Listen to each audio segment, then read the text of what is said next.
Sabi pa ni Akop na binudol daw namin ang taong bayan. Binudol daw namin ang Pilipino.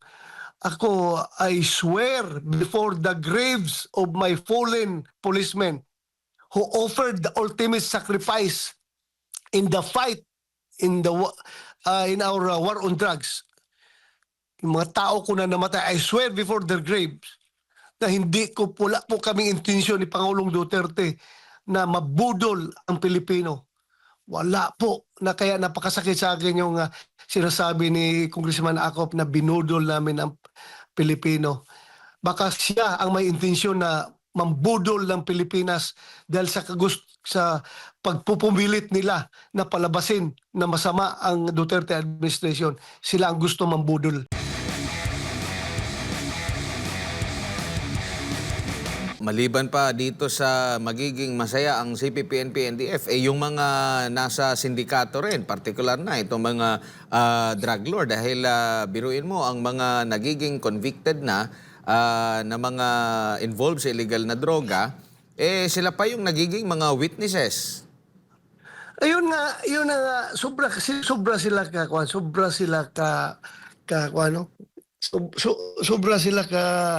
they are so, ang term yan, masyado silang talagang, they are in dire need to have someone to speak bad about the Dutertes. Kaya kinukuha na nila yung pati yung mga konbiktado at yung mga may kinakaharap na kaso. Yung si Colonel Pusang Alos, yung Colonel Acerto na yan. Ginamit nila ng husto para magsalita laban sa Duterte. Anong ginawa ni Acerto? Nung binigay niya sa akin yung informasyon na about sino yun? Uh, yung hinahanap lang Chinese. Kalimutan ko na pangalan ng Chinese na yun. Yung hinahanap lang Chinese ba, nasabi nila na economic advisor pa ni President Duterte? Michael Yang. Michael Yang, yung nagbigay siya sa akin ng informasyon about Michael Yang. Pumunta yan sa White House. Sabi niya sa akin, sir, ganito, may info ako na ganito. Sabi ko, kailan pa yung info na yan? Sir, anong year ba yon yung nangyari dyan sa Maykwan, sa Toril, yung Cebu Laboratory sa Toril, 2002 ba yun? 2003? Nangyari? 2002 pa yung info na muna yan. Ngayon, 2016 na ngayon. 2002 pa yung info mo na yan. Tapos 2016 na ngayon, hindi mo pa rin na-validate? Sir, ganito. Sige, sabi ko, sige, you are the deputy director ng PIDIG. I-validate mo yan. At kung validated mo, operitan mo.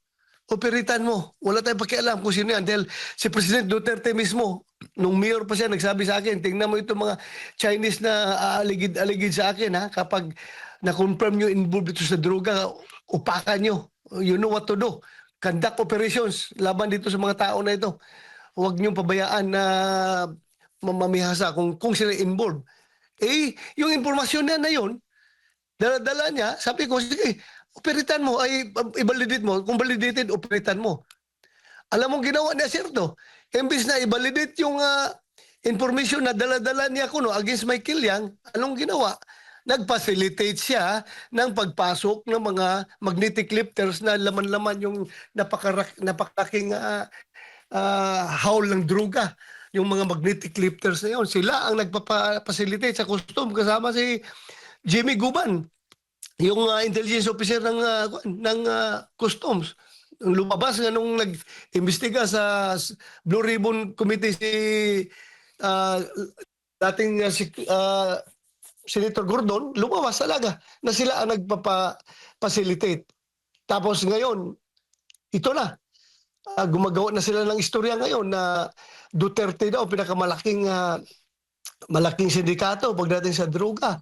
Dahil ang binapasihan nila, yung claim ni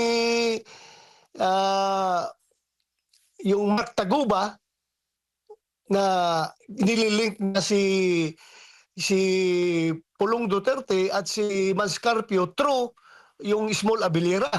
Ganito pong napakasimpleng kung ano, napakasimpleng pagkaintindi na yun. Nililink ni Mark Taguba. Ngayon, si Mark Taguba, anong sabi ni Mark Taguba?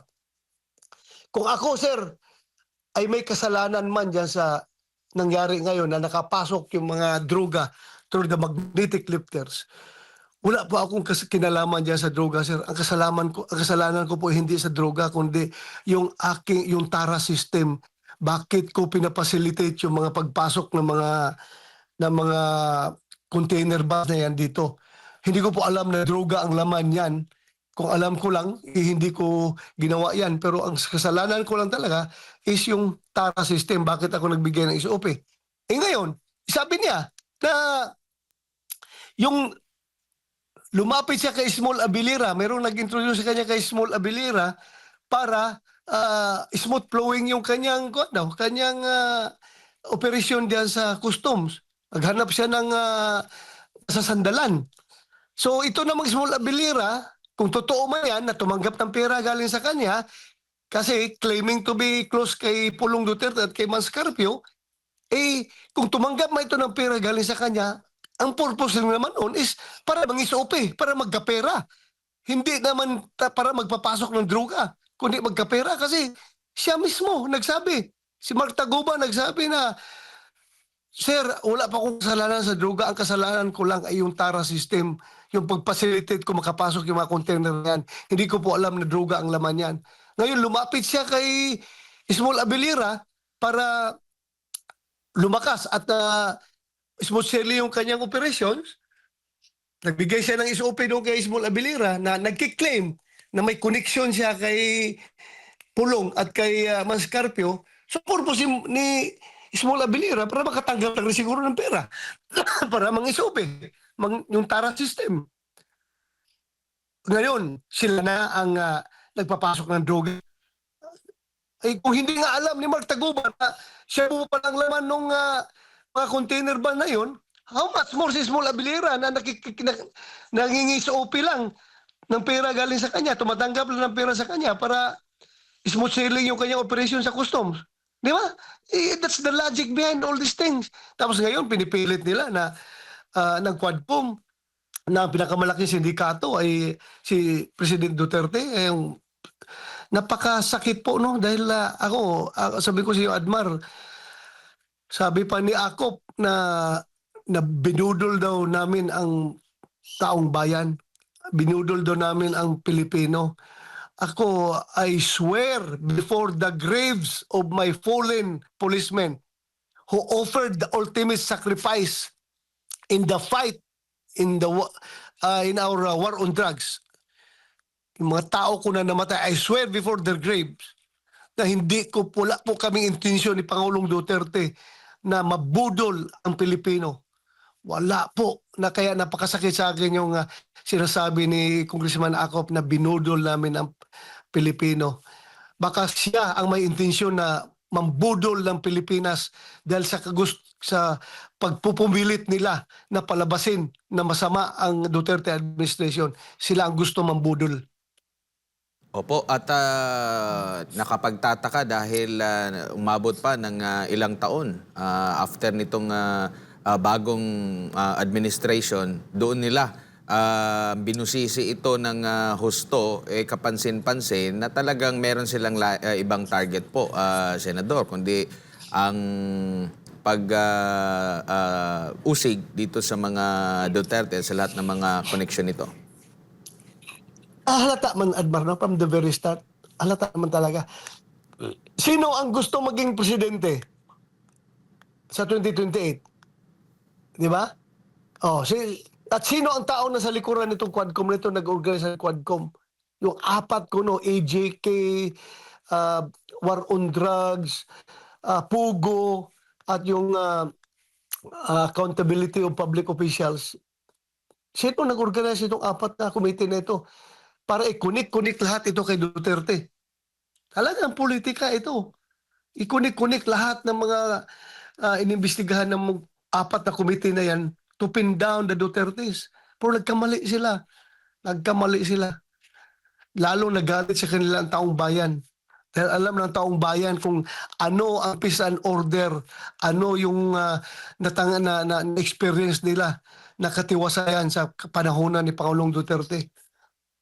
Opo, at mismong rating ni dating Pangulong Rodrigo Duterte makapagpapatunay niya nung pagbaba niya na napakataas ng kanyang ano. Kasi kung ipagbabasehan mo yung ibang mga administrasyon, pag nasa last part na ng kanilang termino, bumababa ang kanilang mismong mga rating. Pero si dating Pangulong Rodrigo Duterte, mas mataas pa doon sa kanyang, kumpara doon sa kanyang pag-upo, yung kanyang pagbaba, Senador.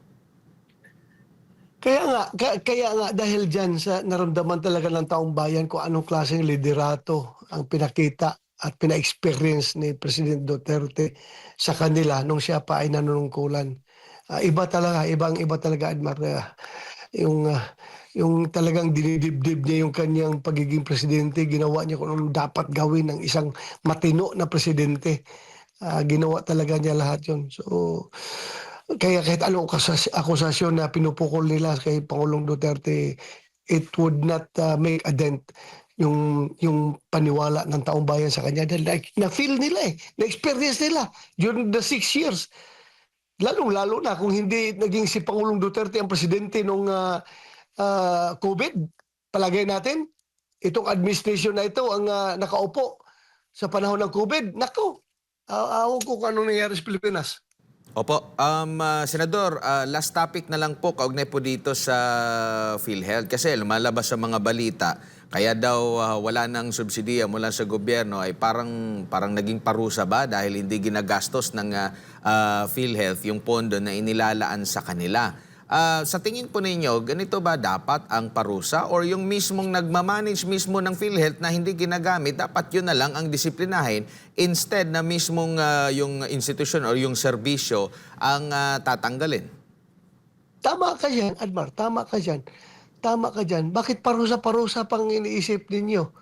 Na ang magdudusa dyan sa parusa na ginagawa nyo sa PhilHealth ay ang taong bayan din, mga membro ng PhilHealth na nangangailangan ng basic medical services pagdating sa panahon na sila magkakasakit.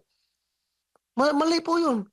Mali po yun. At ang nakalagay sa batas ng PhilHealth, klaro yan masyado sa PhilHealth Act, na yung syntaxis na nanggagaling sa mga liquor at tobacco at sa mga sugary products at a certain portion, no? Certain portion of earnings of PAGCOR and PCSO ay talagang nakakalaan yan na papunta doon sa PhilHealth.